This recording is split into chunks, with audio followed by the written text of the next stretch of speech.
Welcome back to my mini blog. আজ হচ্ছে যে বাড়ির শুক্রবার আর এখন বাজে 8:30। তো আজ থেকে ছেলের পরীক্ষা শুরু হলো। আজকে পরীক্ষা মানে আজকে ডিকটেশনের পরীক্ষা হবে, কাল থেকে লিখিত পরীক্ষা হবে।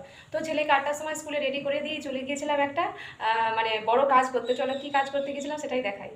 সকাল রাজকার্য করে গেছিলাম। অ্যাকচুয়ালি ছেলেটা না অনেকদিন থেকে কফ কাশি হয়েছে, মেডিসিন খাচ্ছে কমেনি, তাই এই যে বাকুশ পাতা তুলতে গিয়েছিলাম। পাঁচিল ডিঙিয়ে পুরো একদম গেছো মেয়ে হয়ে গ্রামের যে এই যে পাতা তুলে আসলাম। কিন্তু একটা পাতা তুলতে গিয়ে দেখো কত ধরনের পাতা তুলে নিয়ে এসেছি ওখানে, মানে পড়ে হয়েছে আর কি। এই যে ক্যারি পাতার গাছ, ক্যারি পাতা নিয়ে আসছে। আর কত দেখো ছাঁচি কুমড়ো শাক হয়েছিল, এগুলোকেও ছিঁড়ে নিয়ে এসেছি। অনেকদিন খাওয়া হয়নি এই শাক, আর এমনিতেও শাক অনেকদিন খাওয়া হয়নি। তো এই যে এখন এগুলোকে গুছিয়ে এই যে রাখছি কেটে কেটে, কিছুটা ফ্রিজে রাখবো, কিছুটা আজকে রান্না করবো। ভাবছি নোংরা যখন হয়েছে একবারে আজকের জন্য কেটে নেবো, কেটে নিয়ে তারপর এখানটা পরিষ্কার করবো। ঘর দুয়ারের সমস্ত কাজ পড়ে রয়েছে, বাসি কাজকর্ম। তো চলো আগে এগুলো গুছিয়ে গেছে নিই। শাকগুলো খুবই সুন্দর। প্রথমে ভেবেছিলাম কুমড়ো শাক, কিন্তু কুমড়ো শাক না, এগুলো ছাঁচি কুমড়ো শাক। তো চলো যাই হোক, একটা জিনিস আনতে গিয়ে দুটো জিনিস চলে এসেছে। খোসাগুলো ভরে রেখেছি, আনাজের খোসাগুলো এই গাছের গোড়ায় দেবো।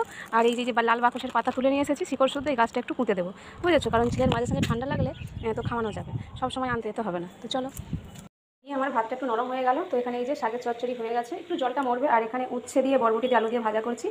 আর বরমশাই আর ছেলের জন্য ফ্রিজে মাছ আছে, ওটা এখনো বের করিনি, ওদেরকে ভেজে দেবো। আমি খাবো না, আজকে আমার নিরামিষ। তো চলো, শাকটা তো হয়েই গেল। তো এদিকে ভাজাটা বসিয়ে দিই, দিয়ে তো এটা হয়ে গেলে তারপরে মাছটা করতে হবে, কারণ নইলে ঠেকাঠেকি হয়ে যায়। আমি ছেলেকে এখন স্নান করাতে পারি।